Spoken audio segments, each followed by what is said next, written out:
Nang malaman kong ako ay dating banal na anak ng isang sekta ng kultibasyon at napunta sa modernong lipunan bilang tunay na anak ng isang mayamang pamilya, nagpasya akong gamitin ang aking mga kamay na naging banal. Turuan sila ng tamang asal. Hindi kailanman inakala ng peking binatang mayaman na ang isang hangal na batang lalaki na lumaki sa probinsya. Ang mga alituntunin ay mas mahigpit pa kaysa kay Ginoong Ye. Sa unang araw ng pagiging tunay na binata, maling inakusahan ako ng peking binata na nagnakaw ng kanyang kostum na relo.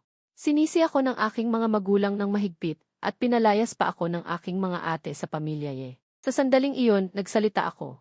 Maaari ko bang kumpirmahin ang isang bagay sa inyo, nanay at tatay? Hindi nag-isip si Wenwan at sumagot ng basta-basta, Hanger. Anumang tanong mo, itanong mo lang. Huminto ako at sinabi, noong natagpuan ninyo ako. Sigurado ba kayong hindi kayo nagkamali? Ako ba talaga ang inyong tunay na anak? Ang tanong na ito ay nagpahinto sa lahat. At hindi nila agad na unawaan ang ibig sabihin. Nagmadaling ipaliwanag ni Wenwan paano kami magkakamali. Ikaw at ang iyong ama ay nagpates ng ihiki sa hindi bababa sa 10 beses, tiyak na walang pagkakamali. Ikaw ang aming tunay na anak. Kung ganoon, noong sinabi ng ate at pangalawang ate na ako ay isang ligaw na bata. Hindi ba tumutol sina nanay at tatay? Ibig bang sabihin mali ang inyong mga resulta ng ihiki? Nang marinig ito ni na Yeruyan at Yeruyi, hindi nila alam kung paano sasagot. Sa kanilang puso, hindi nila ako tinanggap.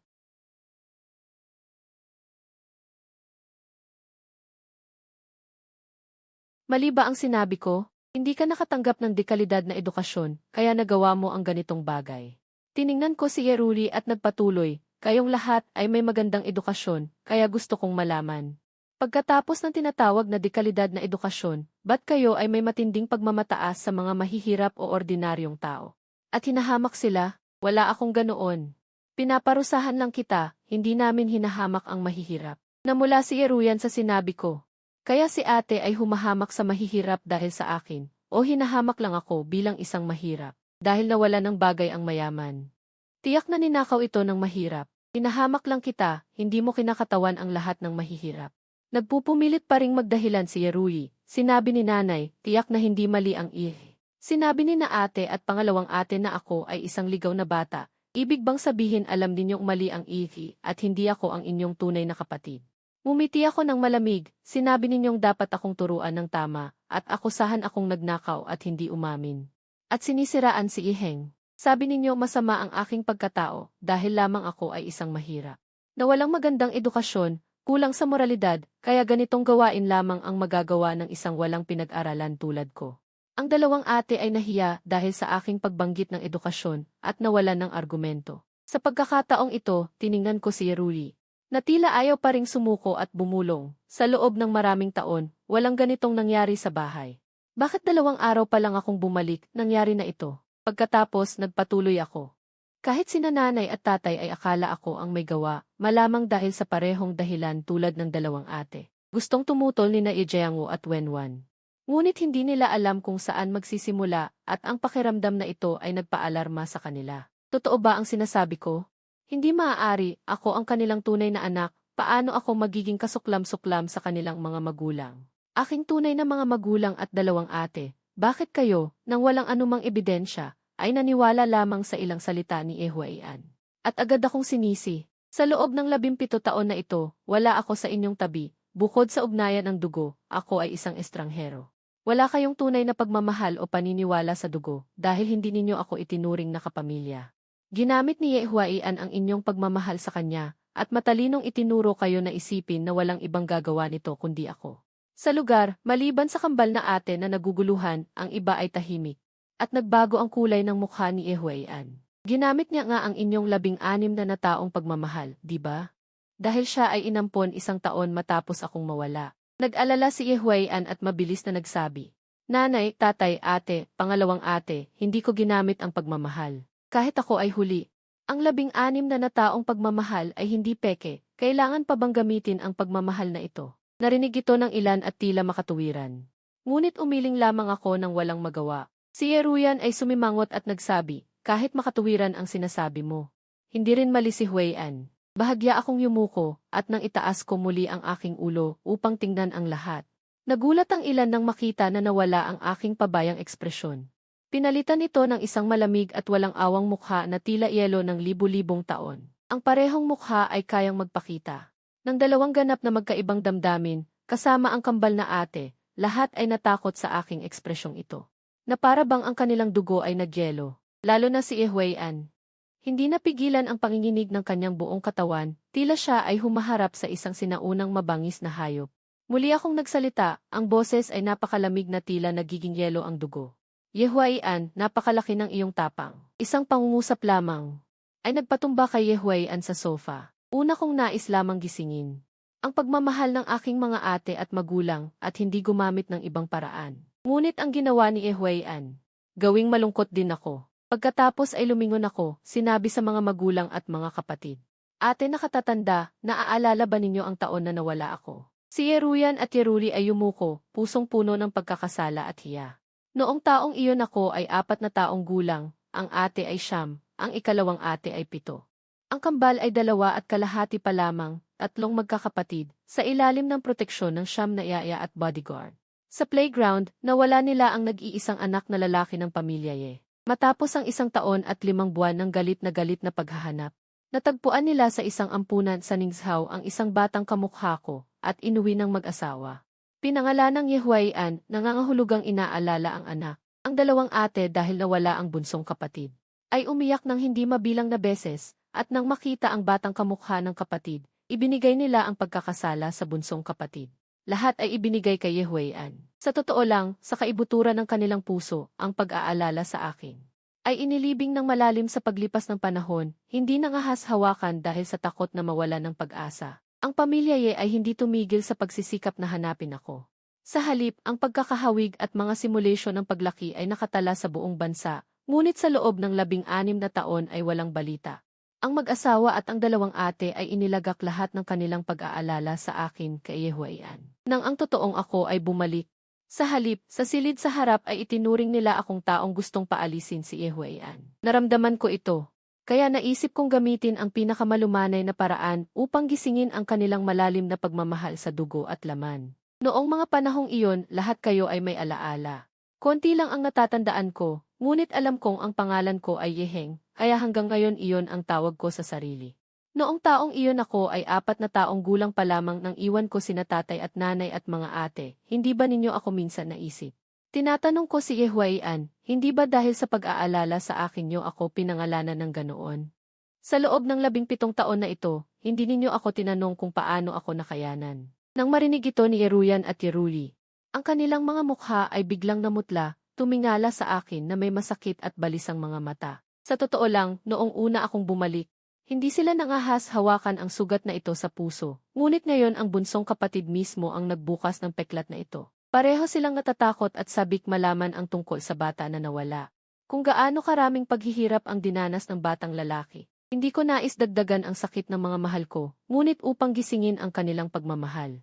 At hindi na malinlang ni Yehuayan, kailangan kong buksan ang mga peklat na ito. Noong taong iyon, dinala ako ng isang nasa katanghali ang babae.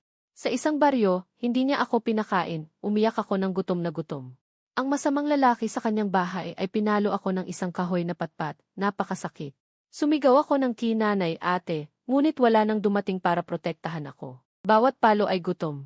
Nang marinig ito ni Wenwan at ng 2 anak, naisip ang isang 4 na taong gulang na bata na nagtitiis ng gutom at pananakit. Ang kanilang mga puso ay nag-umang, sa sandaling iyon ang kanilang dugo at laman ay sa wakas nagising. Mahina kong sinabi, ang pagbabalik ko ay hindi upang agawin ang inyong tunay na anak at bunsong kapatid, kundi isang kamag-anak na nawala sa loob ng 17 taon. Sa wakas ay umuwi na. Ang mga salitang ito ay lubos na nagpunit sa pinakamalalim na sakit at pagkakasala ng mga ate. Si Yeruyan at Yeruli ay hindi na mapigilan, biglang tumayo at sumugod sa akin. Niyakap ako ng mahigpit sa harap at likod, umiiyak. Xiaoheng, ikaw ba talaga ang aming Xiaoheng? Ate ay hindi nakatulog ng maayos sa mga nagdaang taon. Tuwing gabi nananaginip ako ng itsura mo noong araw na nawala ka, ate miss na miss ka. Parang sa 2 araw na ito lamang nila tunay na. Napagtanto na ang tunay na bunsong kapatid ay bumalik. Ang pag-aalala ay parang bumagsak na baha. Ang malalim na pagmamahala ng magkapatid ay biglang lumampas sa lahat. Ang puso ni Ye Jianguo at Wenwan ay nasugatan din si Wenwan ay lumapit sa 3 magkakapatid na umiiyak, niyakap ang mga bata at umiyak. Heng kasalanan ni nanay lahat, hindi ka inalagaan ni nanay, pinagtiisan mo ang labis na paghihirap noong maliit ka di. Tumayo ako ng tahimik, hinayaan ang tatlong babae na yakapin ako at umiyak. Ang 17 taon ng pag-aalala at pagkabaon ay sa wakas sumabog sa sandaling ito. Si Ejeanguo ay tahimik na umiiyak sa tabi, tanging sina Ishiksin at Tishiyuan, ang dalawang batang kapatid, ay naguguluhan. Hindi nila maintindihan kung bakit galit sila sa akin kanina, tapos biglang lahat ay yakap-yakap at umiiyak. Mas naguguluhan si Ehuayan. Ang kanyang orihinal na planong script ay biglang bumaliktad, ngunit hindi niya alam kung saan nagsimula ang pagkakamali. Ang tatlong babae ay napagod sa pag-iyak. Mahina kong sinabi, nanay, ate, pangalawang ate, umupo kayo. May hindi pa tapos na bagay. Ang lahat ay umupo muli sa sofa. Sa pagkakataong ito ay si Yeruyan at Yerui ay magkatabi, mahigpit na nakadikit. Natatakot na mawala ako muli. Matapos buksan ang sugat na hindi nangahas hawakan sa loob ng 17 taon, ang pag-aalala sa akin ay sa wakas lumampas sa panahon at espasyo. At ang Xiaoheng noong bata at ang ako ngayon ay nagkaisa sa isa sa puso ng ilan. Ang mga mata ng lahat ay nakatuon kay Yehuayan. Siya ay nakatulala sa lahat, mahinang sinabi, hindi ko talaga kailangan humingi ng tawad si Hengji. Nang marinig ito, bahagya akong ngumisi. Tumalikod ako, tatay, nanay, dalawang ate, ano ang sasabihin ninyo? Si Ejeanguo ay matatag na nagsabi, naniniwala ako na hindi gagawin ni Heng ang ganitong bagay. Nagmamadaling tanong ni Ehuayan, tatay, bakit ka sigurado na hindi si kuya ang gumawa? Nang marinig ito, nangunot si Wenwan. Huayan, nanay din ay naniniwala na hindi si kuya. Lalong nataranta si Ehuayan, nanay, bakit ka ganoon din magsalita? Sinabi ko na, kahit si kuya ang nagnakaw, hindi ko siya papatawan ng paghingi ng tawad. Maaari ko siyang patawarin. Sa oras na ito, si Yeruli, na bumalik na ang normal na pag-iisip, ay sumabad. Ang ibig sabihin ng sinabi ni Ehuayan ay tiyak na si Yeheng ang nagnakaw. Naging maliwanag din sa iba, pati na sa kambal na magkapatid, nang marinig ang sinabi ni Yeruli. Biglang naunawaan din nila. Si Ehuayan, nang makita ang buong pamilya na nakatingin sa kanya, ay nagulumihanan. Agad siyang nagkunwaring nasaktan at sinabi, ate, na-misunderstood mo ako. Gusto ko lang na humingi ng tawad si kuya dahil sa pagkakamali. Dati, laging epektibo ang taktikang ito. Pero ngayon, nagkamali siya. Ang pagkakonsensya nila sa akin ay hindi na nagpapadaya sa kanila. Ang taong iyon na dapat nilang konsensyahan ay nasa tabi nila. Si Yehuayan, nakapalit, ay lipas na. Sinabi ko noon, Yehuayan, hindi man lang sa akin ang relo. Kahit na kinuha ko ito, bilang miyembro ng pamilyang ito, hindi ba ako pwedeng kumuha ng gamit mo? Ang mga salitang ito ay nagbigay linaw sa lahat. Kahit hindi ko sinabi kanino, hindi ito maituturing na pagnanakaw. Hindi ba't ganoon din naman sila palagi? Kahapon, kinuha ni Itay ang relo na nagkakahalaga ng milyon-milyon at nakalimutang ibalik. Kahapon, ginamit ni ate ang mamahaling pampaganda na nagkakahalaga ng milyon-milyon ng walang paalam. May tuturing ba iyon na pagnanakaw? Hindi naman lahat ng gamit sa pamilya ay ginagamit ng walang pakundangan, ngunit hindi rin ito aabot sa antas ng masamang pag-ugali. Bakit sa akin lang ito itinuturing na pagnanakaw, masamang pag-ugali? Bakit ako sisihin ng buong pamilya? Ito ba ay sadyang panggagago ni Ehuayan, o itinuturing nila akong dayuhan na ayaw nilang tanggapin? Gusto ba nila akong gambalain? Sa pag-iisip nito, ang puso ni na Ejeanguo at asawa ay puno ng konsensya sa akin. Si Yeruyan at Yeruli, ang dalawang ate, ay niyakap ako ng mahigpit. Umiiyak sila at sinabi, Xiaoheng, kasalanan ng ate. Nawala ka noong 4 na taong gulang ka pa lang. Nagdusa ka sa labas. Ngayong nakauwi ka na, pinagalitan ka pa ng ate dahil sa isang sirang relo. Hindi ako tao. Nalungkot ako, sa sandaling iyon, basa ang aking buhok at damit. Sa luha at sipon ng dalawang ate. Ngunit masaya ako sa pagmamahal ng mga ate. Pagkatapos ng lahat, dugo ang nagbubuklod. Sa normal na pamilya, sobra ang pagmamahal ng ate sa nakababatang kapatid, minsan higit pa sa ina. Marahan kong tinapik ang balikat ng dalawang ate at mahinang sinabi, huwag na kayong umiyak. Nakauwi na ang inyong kapatid. Ang dati ninyong sandan-sundo ay bumalik na. Dapat kayong matuwa. Sa mga salitang ito, lalong lumakas ang iyak ng dalawang ate. Bago ako maging 4 na taong gulang, palagi nilang kinukurot ang aking matabang pisngi at tinatawag akong Xiaoheng, sandan-sundo. Noon, 2 taong gulang pa lang ang kambal, hindi pa sila pwedeng magpagala-gala. Ako lang ang laging sumusunod sa mga ate. Kung saan sila pumunta, doon din ako. Kahit na dinala si Ehuayan.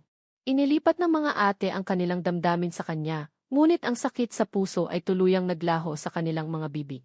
Sa panaginip lang nila nasabi ang mga salitang ito. Ngayon, bigla nilang narinig ang sundan-sundo mula sa akin. Ang alaala ng 17 taong paghihintay ay bumalik.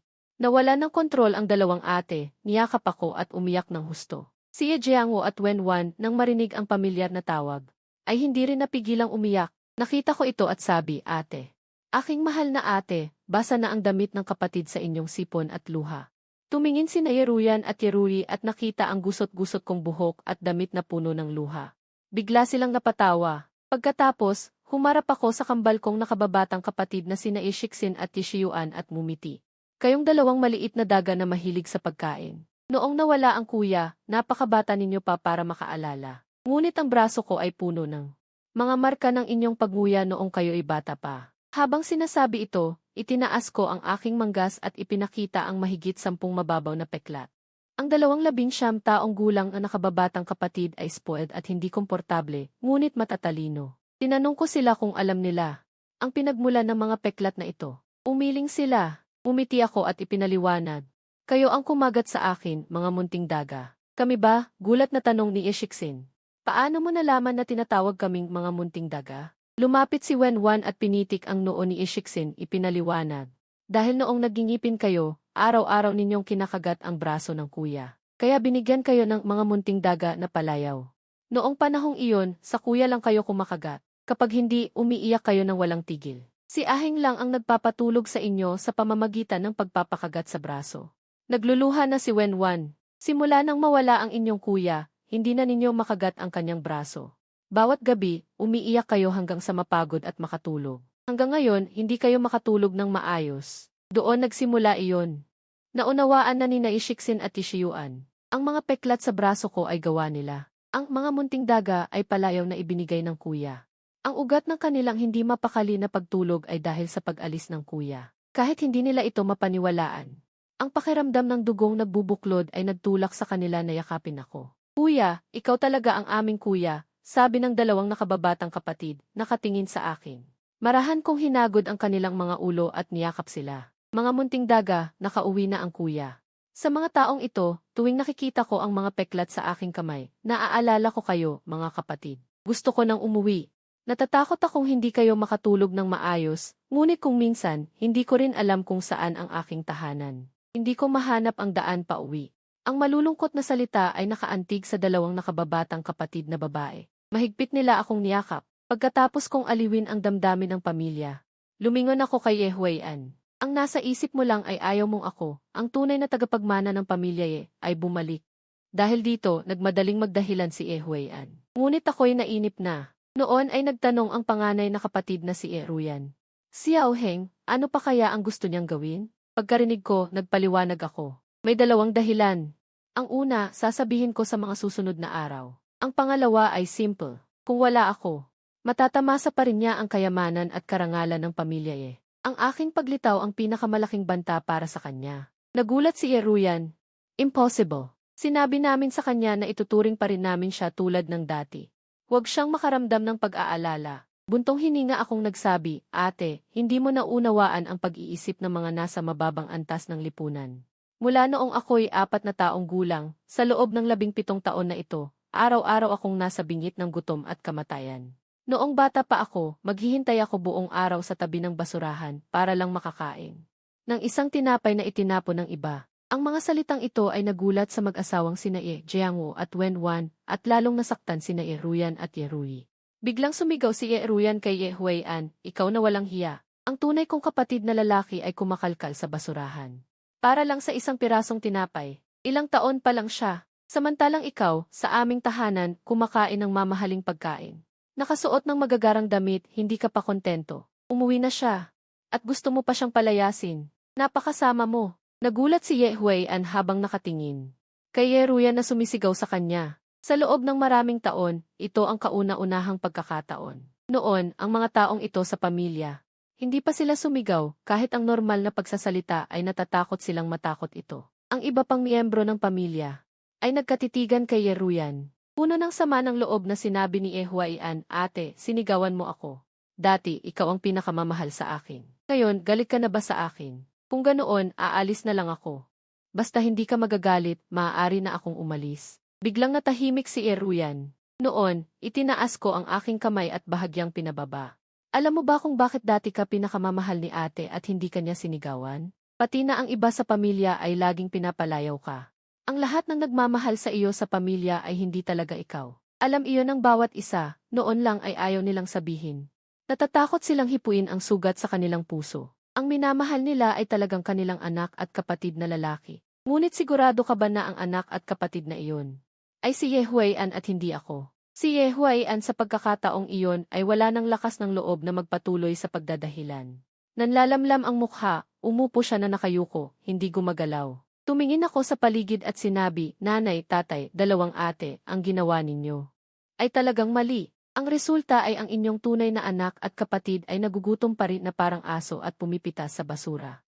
Samantalang ang anak ng iba ay namumuhay ng marangya. Kahit gaano pa kabuti ang pagtrato ninyo sa inampon, ano nga ba ang mababago ng inyong mga mahal sa buhay? Sa huli, pag-uwi niya, siya ay aapihin pa ng mga tagalabas. At kayo, naging kasabwat pa. Lahat sila ay puno ng pagsisisi at konsensya. Pinahigpit pa ni Yeruyan ang kanyang yakap sa akin. Kahit medyo mabigat ang mga salitang ito, ito ay sapat na upang sila'y magising. Nagpatuloy ako, ang pangalawang dahilan. Ang mga nasa mababang antas ay hindi makakain ng busog, kaya sila ay nababalisa at natatakot mawalan. Si Ye Huaian ay natatakot mawala ang lahat ng ito at bumalik sa dati niyang buhay na mas masahol pa sa kamatayan. Pareho silang nagmamakaawang tumingin sa akin ng panganay at pangalawang ate. Wala akong magawa kundi yakapin at aliwin ang panganay at pangalawang ate. Sa puntong ito, iginala ko ang aking paningin. Ngunit may isang bagay na hindi alam ni Ye Huaian. Dahil kahit hindi ako bumalik, wala ring makukuha si Ye Huaian. Dahil dito, nagtatakang itinaas ni Ye Huaian ang kanyang ulo. Ang iba ay tumingin sa kanya. Tanging si Ye Jiangwo lamang ang biglang nakaintindi. Sinabi ni Ye Jiangwo sa kanyang asawa, "Ang Ye Group, ikaw at ako ay bawat isa ay may 5% bahagi. At ang bahaging ito ay maaari lamang mamana ng direktang kadugo. Kung walang direktang kadugo, ito ay kusang ibabalik sa angkan. Ibibigay ba natin ang bahagi kay Ye Huaian?" Sa kasalukuyan, ang pamilya Ye ay may malaking impluensya sa politika ng bansa. Si Ye Jiangwo ay nagpaliwanag ng kaunti. Marami ang kahit sina Ye Ruyan at Ye Rui ay hindi alam. Alam ko lang na ang bahagi ay hindi maaaring ibigay sa labas. Tiningnan ko si Ye Huaian at mahinang nagsalita. "Nagtatrabaho ka sa kumpanya ni tatay. Bukod sa sahod at perang ibinibigay sa iyo ni na tatay, nanay at mga ate, wala kang makukuhang kahit piso mula sa e-group. Dahil ang pera ng e-group ay para lamang sa sariling pamilya, hindi maaaring ibigay sa labas. Tama ba?" Dahil dito, nanilaw ang mukha ni Ye Huaian. Nakatitig sa akin ang kanyang mga matang mapait at sinabi, "Ako ay isang ulila." Sa mga taong ito sa pamilya Ye, nabuhay ako ng may takot, parang isang panaginip. Natatakot ako na isang araw ay magising ang panaginip, at mawawala ang lahat ng ito. Ngunit simula nang malaman kong hindi kayo tumigil ni tatay at nanay sa paghahanap, nagsimula na akong matakot. Mula noong unang pagsusuri ng pagkakamag-anak, lahat ng resulta ay sinira ko. Ngunit hindi matatalo ang tadhana. Sa huli, natukoy nila ang iyong tunay na pagkatao. Ano? Sila ay sabay-sabay na napasigaw sa gulat. Hindi sila makapaniwala sa kanilang narinig. Sina Ye Ruyan at Ye Rui ay lalong nag-init ang ulo sa galit. Hindi inaasahan na ang panlabas na kabutihan ni Ye Huaian ay pawang pagkukunwari. Dahan-dahan kong idinagdag.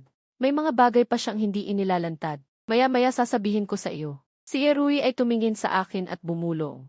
Paano siya may mga bagay pa? Si Wenwan ay malumanay at banayad, ngunit ano ang silbi ng pagtatago mo? Hindi ba alam nating lahat ang resulta? Sabi ni Ye Huaian sa kanya. Sana lang ay matagal ang panaginip na ito. Malamig na tiningnan ni Ye Ruyan si Ye Huaian. Pwede kang mangarap, ngunit huwag mong ipabayad sa kapatid ko ang halaga. Para sa iyong panaginip, pinagbayad mo ang kapatid ko ng 1 taon. Paano mo ito babayaran? Bilang chairman ng Baoing Entertainment Group, si Ye Ruyan ay ganap ng nagising. Marami siyang ginawang serye tungkol sa tunay at peking anak. Mga drama ng tunay at peking anak. Hindi niya inaasahan na ganito pala ang mangyayari sa sarili niyang pamilya. Kinamumuhian niya ang mga kwentong pumapabor sa peking anak. Ang pagmamaltrato sa tunay na anak. Iniisip niya na ito ay isinulat ng mga walang utak na manunulat. Siya mismo ay nag-edit ng mga script. Ngunit hindi niya akalain na siya ay magiging kasabwat ng peking anak. May mga surveillance camera sa bahay. Ngayon tingnan natin kung ano talaga ang nangyari sa relo na sinabi ni Ye Huaian na ninakaw ko. Nang banggitin ito, si Ye Jiangwo at si Wenwan ay nag-alala na tumingin sa kanilang anak. Anak, huwag na nating pag-usapan ito. Alam na ni nanay ang pagkakamali. Huwag mong hayaang magalit si nanay. Si Yeruyan at si Iruli ay namula rin. Si Yao Heng, alam na ng ate ang pagkakamali. Kasalanan naming mga ate na pinagtiisan ka. Hindi lang isang relo. Kahit ibenta mo pa ang villa na ito, ano naman? Nang marinig ko ito, nagsalita ako ng mahinahon. Sinong mayayamang pamilya ang walang mga ganyang bagay? Ang ilang oras na pag-uusap na yon ay unang hakbang ni Huaian para tuluyan akong paalisin. Kailangan kong tapusin ang kanyang palabas. Baka iniisip niya na hindi na kailangan pang magpatuloy, ngunit ako ay nagsisimula pa lamang. Walang nakaunawa sa sinabi ko. Hindi na ako nagpaliwanag pa. Direkta kong sinabi kay Huaian. Sa tingin mo ba ninakaw ko ang iyong relo? At inakusahan mo ako ng pagnanakaw. Nang marinig ito, malamig na sinabi ni Huaian. Ano pang silbi ng pagsasabi mo nito ngayon? Tapos kinausap ko ang mayordomo na si Jixing Feng. Juji, pakikuha ang surveillance video. Sa oras na iyon, si Jixing Feng ay hindi na katulad kanina na puno ng pag-aalala. Agad siyang humiti at sumagot, Opo, Ginoo. Kukunin ko ito. Sa mataas na kalidad na surveillance video, si Huaian na may suot na relo ay palihim na pumasok sa basement. Pagkatapos ay palihim siyang pumasok sa isang silid ng mga gamit. Paglabas, wala na ang relo sa kanyang pulso. Nakatayo siya sa pintuan ng basement, mukhang kinakabahan. Patuloy na tumitingin sa itaas at sa pangunahing pintuan ng villa. Sa oras na iyon, lumitaw si Huaian mula sa ikatlong palapag. Nagpaplanong bumaba. Nang siya ay nasa unang palapag, si Huaian ay biglang nagkunwaring. Naghahanap ng isang bagay. Umiiyak siya at bumubulong. Saan napunta ang relo ko? Iyon ay regalo ni nanay sa akin para sa aking pagdadalaga. Nakita siya ni Yeruyan. Nagtanong si Yeruyan na may pag-aalala. Huaian, ano ang problema? Ano ang ginagawa mo? Biglang nakita ni Huaian ang kanyang panganay na ate. Nagulat siya at mabilis na sumagot, wala. Pagkatapos ay umiyak siya ng malakas. Nang makita siyang umiiyak ng labis, si Yeruyan ay nasaktan ang puso. Agad niyang niyakap ang kanyang ulo. Sige, Huaian, huwag ka nang umiyak. Sabihin mo kay ate kung ano ang problema. Sinong nanakit sa iyo? Ate ang maghihiganti. Sa video, makikita ang isang halatang masamang ngiti sa mukha ni Huaian. Ang mga sumunod na pangyayari ay alam na ng lahat. Kahit alam na ng lahat ang masamang ugali ni Huaian, nang makita nila ito mismo. Ang pamilya ay tumahimik. Ang galit na titig ay sabay-sabay na napunta kay Huaian. Biglang may naalala si Yeruyan at nagtanong, Si Yao Heng, nakatira ka ba sa silid ng mga gamit sa basement? Mahinahon kong sumagot, at ikaw mismo ang nag-ayos nito, panganay na ate. Inakala mong marumi ako at hindi malinis. Nang marinig ito, na malaki ang mata ni Yeruyan. Ano bang ginawa ko? Sinabi niya at muling ako ay niyakap. Hindi mapigilan ang kanyang luha. Niyakap ko rin siya. Dahan-dahan kong tinapik ang kanyang likod. Panganay na ate, okay lang. Tapos na ang lahat. Tumango si Yeruyan. Tapos na. Mabilis na ayusin ang kwarto ni Xiao Heng sa ikatlong palapag. Gusto kong tumira si Xiao Heng sa tabi ko para madali ko siyang alagaan. Ngayon, si Yeruyan ay mas masigla pa kaysa sa ina na si Wenwan. Sa sinabi ko, walang magawa akong sumagot. Panganay na ate.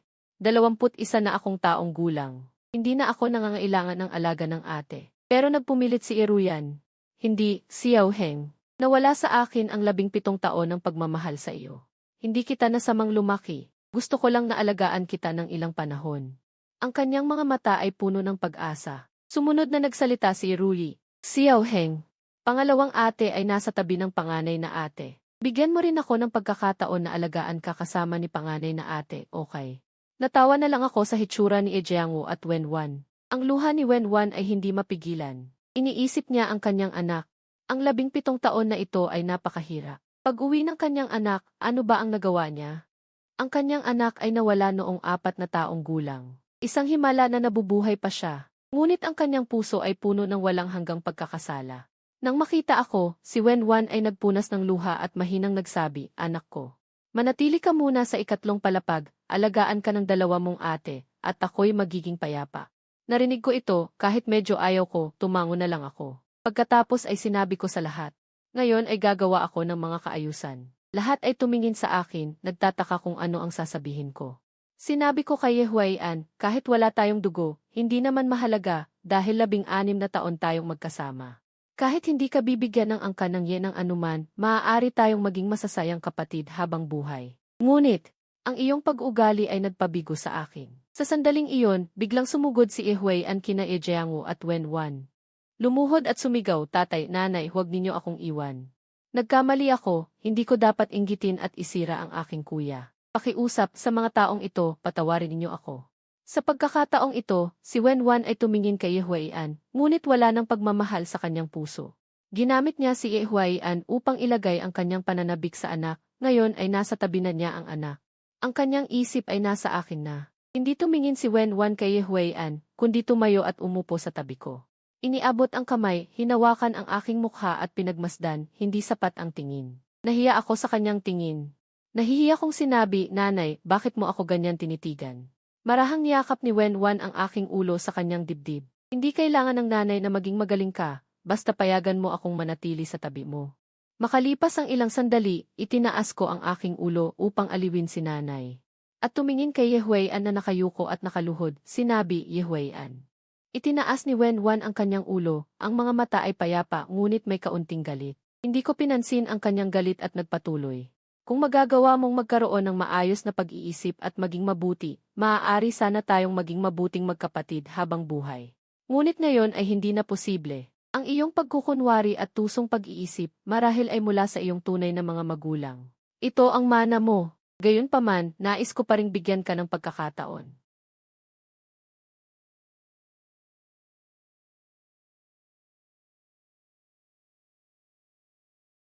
Humanap ako ng mas magandang silid. Hindi alam ni Jixing Feng ang ibig kong sabihin, ngunit agad niyang ginawa. Nagpatuloy ako at, Yehuaian. Bukod sa iyong sweldo, hindi ka nabibigyan ng iba pang mapagkukunan ng angkan ng Ye. Sa oras na iyon, hindi natuwa si Yeruyan. Hindi ba, Xiao Heng, bakit mo pa siya itinuturing na ampon? Paano magkakaroon ng ganitong masamang binhi ang angkan ng Ye? Sinabi ko ng mahinahon, ate, may dahilan ako. Sasabihin ko sa iyo mamaya. Agad na inutusan ni Jixing Feng ang mga tanod at kasambahay na kunin ang mga gamit ni Yehuaian. Ihanda ang pag-aayos ng silid na kanyang tinitirhan. Matapos ang ilang abala, muling naupo ang pamilya. Hindi napigilan ni Yeruyan na itanong, Xiao Heng, bakit mo pa iniiwan ang masamang binhi na iyon sa bahay? Hindi lamang siya dayuhan, ang kanyang pag-ugali ay hindi rin mabuti. Dahan-dahan kong ipinaliwanag sa lahat. Ang dahilan ng pag-iwan kay Yehuaian ay may kinalaman sa unang puntong sasabihin ko. Nang marinig ni Jiangwu, ano ang unang punto? Nagpatuloy ako, sa totoo lang, natatakot siyang mawala ang kasalukuyang buhay niya. Ngunit mas mahalaga, kung siya ay galing sa ibang angkan o ipinasok sa angkan ng Ye. Maliban sa kambal na narito, lahat ay napatahimik. Ang posibilidad na ito ay masyadong nakakatakot. Ibig sabihin, sila ay pinaglaruan. Hindi napigilan ni Yeruyan na itanong, para saan?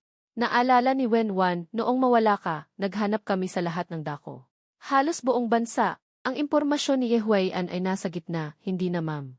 Noon, labis kaming nag-aalala, kaya natural na lumuwag ang aming pag-iingat sa batang ito na 85% ang pagkakahawig sa iyo. Bigla niyang tinanong si Jiangwu, ate, naaalala mo ba kung sino ang nagmungkahi? Naampunin natin si Yehuaian. Naalala ni Jiangwu, medyo malabo. Parang isa sa mga direktor ng dayuhang ampunan. Tumango si Wenwan. Tama. Iyon ang direktor na nag-iinspeksyon na nagmungkahi na ampunin natin si Yehuaian. Sinuri ni Yeruyan sa ganitong paraan mula sa pagkawala ng tunay na anak, hanggang sa paghahanap ng mga magulang, pagkatuklas ng katulad na bata, at sa wakas ay may nagmungkahi ng pag-aampon. Lahat ay tila natural, ngunit sa totoo'y magkakaugnay. Tiningnan siya ni Wenwan. Natakot si Yeruyan, mabilis na tinakpan ang bibig at pumikit. Ang mga mata ni Wenwan ay nagniningas. Kung totoo ang sinabi ng anak ko, mas malamang ang unang posibilidad. Lahat ay tila nagkataon. Ngunit sa totoo'y isang kumpletong plano. Kahit hindi alam ang layunin, pinaghirapan ng aking anak ang mga pasakit noong bata pa. Tiyak na gaganti ako ng walang atubili. Bilang chairman ng Yes Feng To Group, hindi lamang mayaman ang kaalaman. Ang lohikal na pag-iisip ay pambihira at sapat na matindi ang ugali. Tanong ni Wenwan, anak, iniwan mo si Yehuaian sa bahay para mas madali mo siyang mabantayan? Biglang naging matalas ang kanyang isip at naunawaan ang ibig kong sabihin, tumango ako. Tama, kung palalayain ko siya, kailangan ko pang magtalaga ng tao para bantayan siya, napakahirap. Mas mainam na nasa ilalim ng mata ni Tio G, walang problema. Kung iyon ang dahilan, kahit mahalagang piyesa si Yehuaian. Hindi pa siya gaanong kapakipakinabang sa ngayon, sapat na si Tio G para bantayan siya. Pagkatapos, tinawag ko si Jixing Feng sa loob. At ipinag-utos ko sa kanya na lihim na bantayan ang lahat ng galaw ni Yehuaian, pati na ang pagkain, pagtulog at pagpunta sa banyo. Natural na pumayag si Jixing Feng, Ngunit nang makita niya ang kasalukuyang sitwasyon, tila may sasabihin siya, ngunit nag-atubili. Naisip niya na huwag na lamang, dahil alam na ng pamilya ang tunay na kulay ni Ehwaian, hindi na kailangan pang magsalita. Hindi nakatakas sa akin ang kanyang ekspresyon, agad akong nagtanong, Tio G. Kayo at ang aking ama ay magkababata, kung may sasabihin kayo, sabihin ninyo ng diretsyo. Nag-atubili si Jixing Feng ng sandali bago nagsalita. Batang Ginoo, sa totoo lang, matagal na akong lihim na nagmamatsyag kay Ginoong Huaian. Nang marinig ito, lahat ay nagulat. Hindi napigilan ni Wenwan na magtanong, Kuya Xing Feng. May napansin ka na ba noon pa? Sumagot si Jixing Feng, Ginang. Hindi lang napansin, nakita ko mismo. Galit na nagtanong si Iruyan, wow. Tio G, ano ang nakita ninyo? Tumingin si Jixing Feng kina Yeshixin at Yeshiyuan bago nagpatuloy. Noong unang taon ng dalawang binibini sa high school, kayong lahat ay pumasok sa opisina. Ako lang ang kasama ng Ginang upang ihatid kayo sa paaralan. Noong oras na iyon, nakalimutan ko ang inyong mga liham ng pagtanggap sa bahay. Ayaw ng Ginang na labagin ang patakaran ng paaralan, kaya pinaalis ako upang kunin ang mga iyon. Ngunit nang makauwi ako, pagdating ko sa pintuan ng inyong silid, natagpuan ko si Ginoong Huaian sa loob. Puminto siya. Ang iba pang miyembro ng pamilya lalo na ang kambal na magkapatid, ay biglang nataranta. Nagmadali si Ishiyuan, aba, Tio G. Bilisan ninyo ang pagsasalita, ano ang ginagawa ni Kuya Huaian? Hindi pa lubos na nauunawaan ng kambal. Ang masamang ugali ni Huaian, tinatawag pa rin nila siyang Kuya Huaian. Nagmadali rin si Iruyan. Tama, Tio G, kayo ay aming nakatatanda. Kami ay pamilya, ano ang hindi ninyo masasabi ng diretsyo? Tumango si Jixing Feng at nagpatuloy. Nakita ko si Huaian na may hawak na damit panloob ng bunsong binibini at gumagawa ng maruming bagay. Ano? Maliban sa akin, lahat ay biglang tumayo, ang kanilang mga mukha ay unang nagulat, pagkatapos ay nagalit. Nang marinig ito, naggangalit ang mga ngipin at nagtanong. At pagkatapos, nagpatuloy si Jixing Feng, noong oras na iyon, nagulat ako. Agad akong nagtago sa labas ng pinto at palihim na pinanood siya. Makalipas ang ilang sandali, inilagay niya ang maruming damit panloob ng bunsong binibini sa kanyang bulsa at umalis. Mula sa araw na iyon, natakot ako na baka saktan niya ang dalawang bunsong binibini. Kaya nagsimula akong lihim na bantayan siya upang protektahan ang mga binibini. Talagang pervert, itinuring pa namin siyang tunay na kapatid. Hindi namin inaasahan na ang hayop na ito ay ganoon kasama. Galit na sabi ni Ishiyuan. Sumunod si Ishixin. Kaya pala laging nawawala ang aming mga damit panloob, hindi namin inaakala. Sunod-sunod silang nagmura. Halatang sobra ang kanilang galit. Sa oras na iyon, sinabi ni Yeruyan sa dalawang nakababatang kapatid, kayong dalawa, ano nga ba ang masasabi ko sa inyo? May tunay kayong kapatid, ngunit ginawa ninyong tunay ang peke. Isang pangungusap ang nagpamula ng kahihiyan sa dalawang kapatid na babae, agad silang yumakap sa magkabilang braso ko. At naglambing na may pag-iling na sinabi, alam na namin ang aming pagkakamali, ang peke ay peke. Kuya, patawarin mo na kami. Magiliw kong tiningnan ang dalawang kambal na kapatid na babae, sinabi ko sa nasa kaliwa. Ikaw ay si Shiyuan, at sa nasa kanan, ikaw ay si Shixin. Tama ba? Ang dalawang kapatid ay tuwang-tuwang sumigaw, wow. Kuya, ang galing mo, ikalawang araw mo pa lang sa bahay ay alam mo na ang pagkakaiba namin, paano mo ginawa? Sabihin mo sa amin. Umiti ako ng mahina at ipinaliwanag, ang mga mata ni Shixin ay pabaluktot pataas. Ang kay Shiyuan naman ay pabaluktot pababa. Hindi gaanong halata, noong bata pa kayo, araw-araw kayong pinatutulog ng kuya. Pinagmasdan ko kayo ng mabuti, kaya naalala ko ang detalyeng ito. Ang iba ay nag-usyoso at lumapit upang tingnan. Tulad nga ng sinabi ko, nagulat ang dalawang kapatid, kuya, totoo nga pala. Ang tagal na walang nakapansin, kahit kami mismo ay hindi alam. Nagpatuloy ako. Noong bata pa ang kuya, lagi kayong napapanaginipan, dalawang daga na sumusunod sa akin at tawag ng kuya, ngunit paggising ko, nag-iisa ako.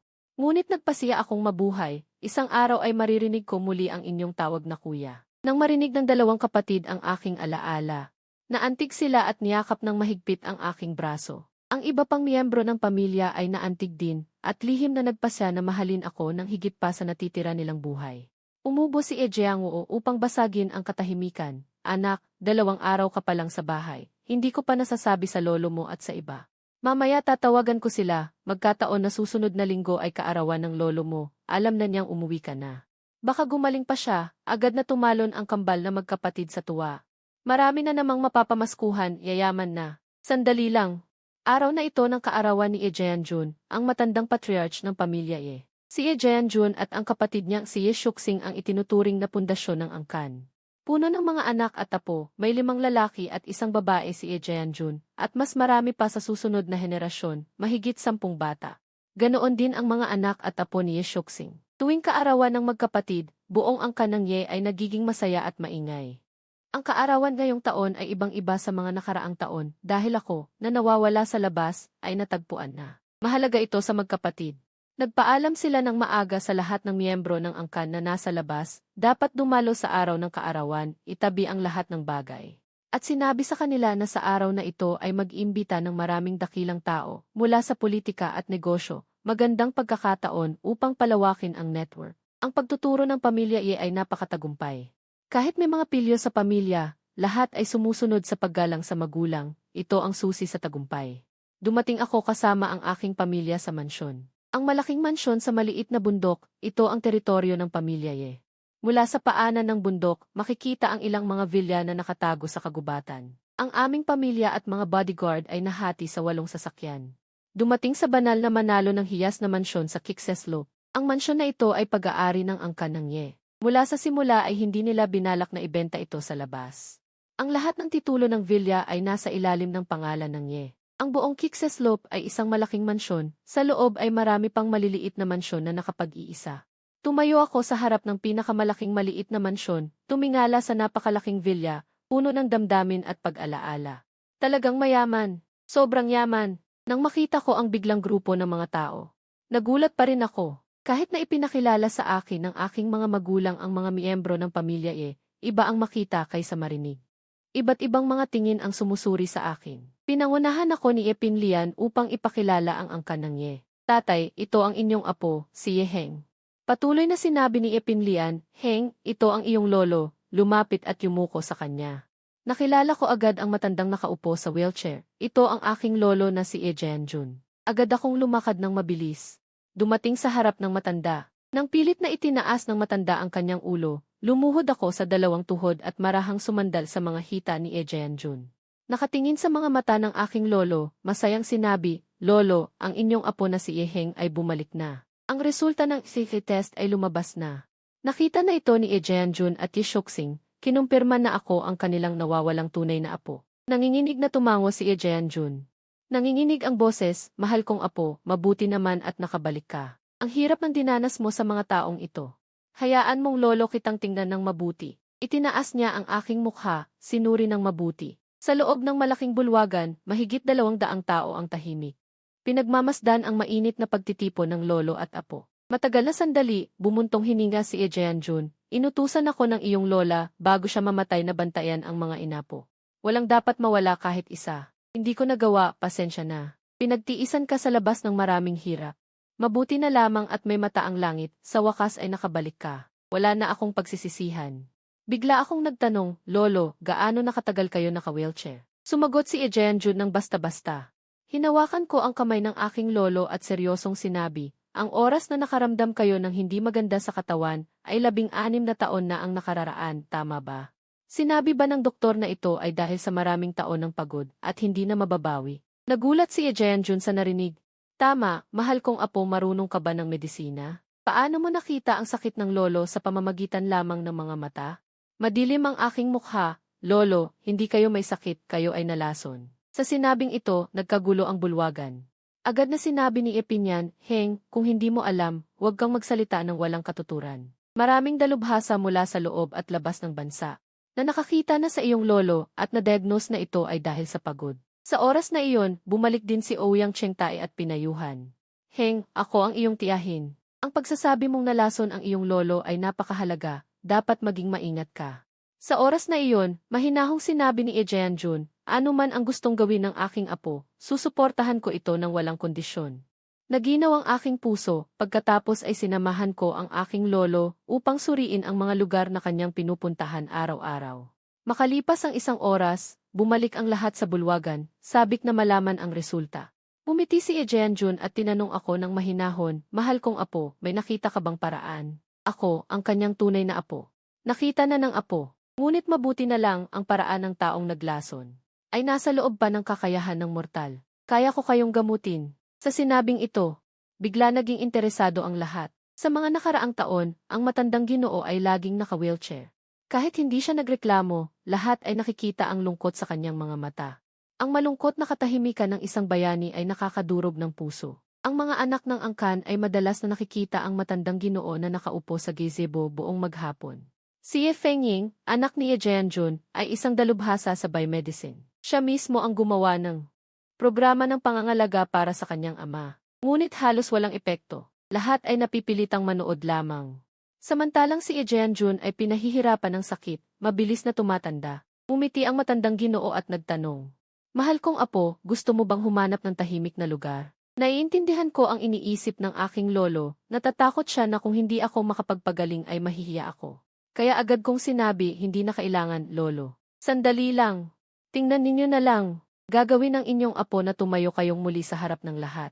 Narinig ito ni Ye Jianjun at tumawa ng malakas, "Hahaha. Mabuti."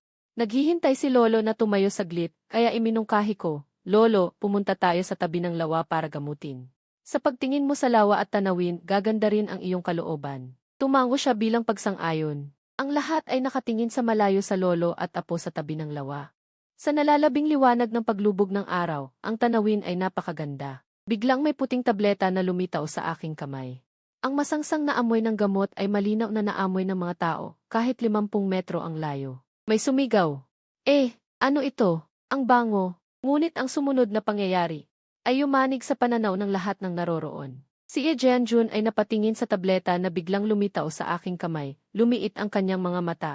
Naisip niyang talagang hindi inaasahan ang apo na ito. Walang pag-aatubili niyang kinuha ang tableta at nilulon. Isang mainit na agos ang dumaloy mula sa lalamunan hanggang sa ibabang tiyan. Kung saan ito ay mabilis na lumaki at nahati sa hindi mabilang na mainit na agos, na tila dumadaloy kasabay ng mga ugat. Umurong ako ng 2 hakbang, at sa gitna ng takot na mga tingin ng lahat, dahan-dahang umangat ang aking katawan. Sa oras na ito, si Ye Jianjun ay nagulat sa akin, iniisip kung talagang apo ba niya ito. Bigla niyang naramdaman ang hindi mabilang na agos na nahahati sa hindi mabilang na bahagi, at sa pagdaloy ng mga agos na ito, naramdaman ni Ye Jianjun ang kanyang mga laman loob na pinapalusog, at ang matinding sakit ay natutunaw. Sobrang sarap kaya hindi niya mapigilan. Napakawalan ang lahat ng tensyon sa kanyang katawan, ang kanyang kamalayan ay nag-aalinlangan sa pagitan ng kaliwanagan at antok, wala na siyang pakialam sa akin. Gusto na lang niyang pumikit at matulog ng mahimbing. Sa oras na ito, lumulutang na ako sa itaas ng ulo ni Ye Jianjun. Ang mga tao sa paligid ay nagulat na nakatingin sa akin. Sa himpapawid sa ibabaw ng ulo ng matanda, ang katawan ko ay patuloy na kumikislap at pagkatapos ay may mga itim na usok na sinipsip mula sa ulo ng matanda, patuloy na nagtitipon sa hangin. Matapos kong sipsipin ang lason, iniunat ko ang aking kamay at hinawakan ang hangin. Ang itim na lason ay biglang nakompres sa isang maliit na tasa at inilagay ko ito sa aking palad. Pagkatapos, nakita ng lahat ang mga ulap na lumulutang sa lawa na natunaw sa nalalabing liwanag ng paglubog ng araw, at sa paglaho ng mga ulap. Ang hangin sa paligid ay naging napakasariwa. Habang dumidilim ang paligid, mas lalong nakita ng lahat. Ang agos na pumapasok sa ulo ng matanda, bawat isa ay kumikinang na liwanag, at ang matanda ay naging isang maliwanag na bagay. Ang kanyang buong katawan ay naglalabas ng maningning na liwanag. Sa oras na ito, si Ye Jianjun ay parang nasa isang mainit na dagat ng liwanag. Nakikita niya ang magkasalubong na mga ugat at laman loob sa loob ng kanyang katawan. Ang liwanag ay dumaloy na parang tubig, mula sa pinakamalaking liwanag sa ibabang tiyan, patungo sa buong katawan sa rutang hindi niya maintindihan. Isang hindi pa nararanasang gaan ang nagbigay sa kanya ng sobrang sarap. Lumipas ang oras. Pagkatapos ng humigit kumulang 2 oras, nagliwanag ang mga ilaw at naging maliwanag ang buong mansyon.